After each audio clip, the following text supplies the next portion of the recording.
안녕하세요. 르네님 해석 블랙박스의 개그우먼 정경미. 이기루? 개그우먼 아니잖아요, 저. 그냥 해. 그냥 김준표입니다. 안녕하세요. 르네님 해석 블랙박스의 개그우먼 정경미. 이기루? 자, 그럼 오늘의 블랙박스 영상 볼게요.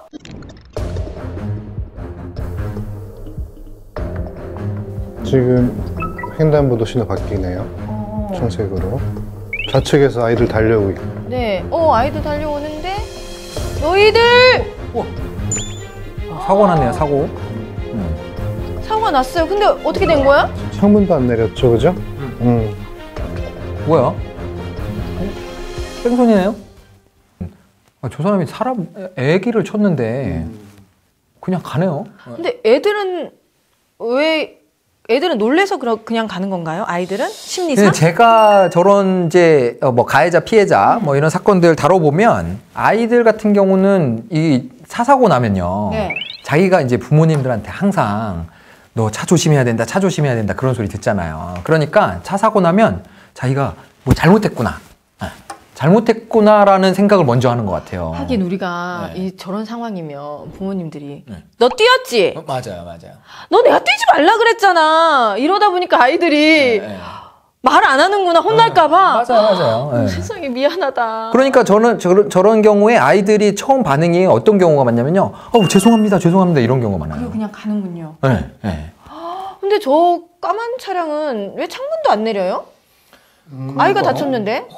저희 그 유넨리 알솔 상식을 안 본 운전자 같아요. 맞아요. 예. 어떻게 한다고 그랬죠? 어떻게 해야 된다고 그랬죠? 연락처. 네, 연락처를 특히나 아이들 같은 경우에는 자기가 다쳤는지 안 다쳤는지 그거를 잘 몰라요. 네. 그리고 그 상처를 입어보신 분들은 아시겠지만 딱 충격이 있었거나 이랬을 때 그 당시 직후에는 이렇게 흥분되어 있는 상태이기 때문에 통증을 못 느낄 수가 있거든요. 네.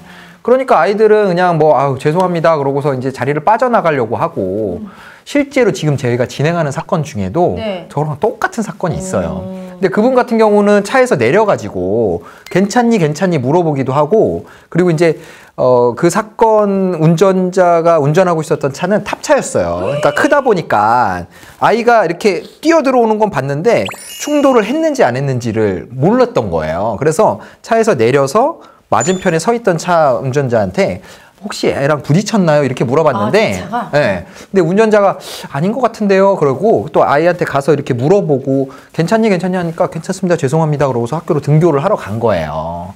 그래서 나중에 이제 뺑소니로 신고가 돼가지고, 그래서 지금 이제 재판을 받고 있는데, 아이들한테 제일 중요한 건 자기가 상해가 있는지, 다쳤는지 안 다쳤는지 모르기 때문에 혹시 모를 상해에 대비하기 위해서 연락처를 주면서 아저씨 연락처니까 혹시 집에 가서 아프다 이러면은 꼭 연락해라 이렇게 해갖고 연락처를 남겨줘야 그래야 뺑소니가 아닌 게 됩니다. 연락처를 남기는 것도 남기는 거고, 저는 저런 상황에서는 병원을 직접 데리고 가야 돼요. 그것도 중요하죠. 병원을 직접 데리고 가거나 아니면은 부모님 댁을 물어서 연락처를 부모님 댁에 한번 가가지고 아이와 이런 사고가 있었다. 근데 아이는 괜찮다고 하는데 자기는 너무 걱정이 되니까 한번 조치를 받아보시고 어떤 피해가 있으면 언제든지 연락 달라고 부모님한테 연락처를 드려야 된다고 생각을 해요. 그리고 또 하나의 방법은 우리 아이들 요즘에 휴대폰 다 있습니다. 찍어야 돼, 우리 아이들이. 가가지고 요즘에는 휴대폰 있으니까 잠시만요 아저씨 경차가 찍고, 왜냐면은 이 아저씨들도 나와서 연락처 안 줄 수도 있거든요. 그리고 연락처 주세요. 아이가 그러면 연락처 주세요 이러면 이상한 번호 적어서 줄 수도 있어요. 그러니까 우리 아이들이 휴대폰이 있으니까 좀 찍었으면 좋겠어, 이런 경우에는. 그러게요. 그런 교육까지 시켜야 되겠네요. 사람 따라가지 마라. 너 교통사고 나면 사진부터 찍어라. 이런 얘기들을 이제 하나하나씩 해줘야 돼. 근데 생각 한번 해보세요. 지금 차들로 빽빽한 횡단보도잖아요. 그죠? 아이들 2명이 지금 하교하고 아마 학원이라든지 이런 쪽으로 가는 그런 어떤 하굣길인 것 같아요. 근데 저때 상황에서 아이들이 저런 사고를 당했을 때 과연 몇이나 무슨 이 사건에 대해서 자료를 남겨야지 하면서 명확하게 생각을 할 수 있겠어요. 그렇죠. 어른이 조치를 해줘야죠. 너무나 무서운 상황이라고요. 차량이 지금 막 달리고 있지, 분명히 파란불이 일정 시간 지난 다음에 나는 들어왔는데도 사고가 났네. 왜 이렇지? 난 유치원에서 이렇게 안 배웠는데 얼마나 당황스럽겠습니까? 저거는 명백하게 지금 가해의 차량 운전자가 형사처벌 대상이죠. 네. 저 이제 법적으로 좀 살펴보면요. 지금 횡단보도 위에서 사고가 났죠. 횡단보도 위에서 대인 사고가 난 거고요. 아이가 뭐 조금이라도 아프다고 한다 그러면 그거 자체로 12대 중대과실에 해당되기 때문에 형사처벌 대상이 되고요. 그리고 뭐 운전자의 입장을 한번 이해해 보려고 애를 써 본다면 저 아이가 작잖아요. 그래서 부딪혔는지 몰랐을 수도 있어요. 아니면 가겠어. 너무 놀랬어. 이러고 있는 애가 안녕히 계세요 가버렸어. 그래 당황해서. 그랬을 수도 있는데 어쨌든 사고의 후처리를 안 한 거잖아요. 연락처 안 줬죠. 아이가 일어났는지 내려보지도 않죠. 자, 그리고 도망갔잖아요. 특가법 위반 도주 차량죄입니다. 네. 도주 차량 아주 크게 처벌받을 거예요. 펜션이의 도주 차량. 네. 이게 지금 뭐 아이가 뭐 저 상황도 잘 모르고 여기 이 사연을 올려주신 내용을 보니까 경찰에 처음에 신고 접수를 했을 때는 경찰에서 피해자가 신고를 해야지만 뭐 입건을 할 수 있다 뭐 이렇게 얘기를 했다고 해요. 그게 무슨 말입니까 그게? 지금 명백한 범죄 행위가 지금 인지된 건데. 그럼요. 뭐 고소도 할 수 있지만 고발이라는 것도 할 수 있어요. 피해자가 아닌 사람이 목격을 하고 그걸 제보를 해서 수사가 이루어지는 경우가 있거든요. 그러니까 뭐 어떤 분이 그런 얘기를 했는지 모르겠지만 뭐 신고가 있어야 일을 안 하겠다는 거죠. 당연히 저런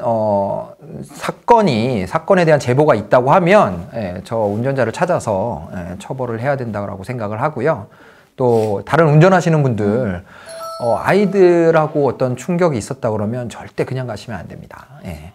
한번 내 애가 밖에서 돌아다니다 그런 일을 당했다고 생각해 보세요. 저 운전자 용서할 수 있겠어요? 충격이 없었어도 조심하셔야 됩니다. 비충격 사고에서도 도주 차량죄가 적용될 수 있습니다. 그러니까 예를 들어서 급정차한 차량에 아이가 놀라서 넘어져서 상해를 입었다. 그런데도 불구하고 후속 조치를 하지 않고 그냥 그 자리를 이탈했다. 그래서 수사기관으로 하여금 그런 그 교통사고를 일으킨 것에 대해서 조사를 못하게 했다. 이것만으로도 도주 차량 범죄가 성립됩니다. 그러니까 이 아이에 관해서는 우리 어른들이 충분히 본인들이 어떤 보호자의 입장에서 생각을 하시는 게 꼭 필요합니다. 네.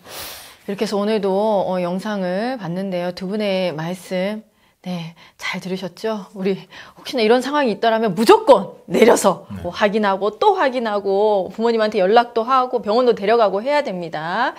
오늘도 이렇게 영상을 봤는데 혹시나 이런 사고가 일어났을 때 당황스럽거나 아니면 보상 비율이 너무나도 궁금하다 하시는 분들은 윤혜니 해석 블랙박스에 댓글 남겨주십시오. 저희가 친절하게 안내해 드리도록 하겠습니다.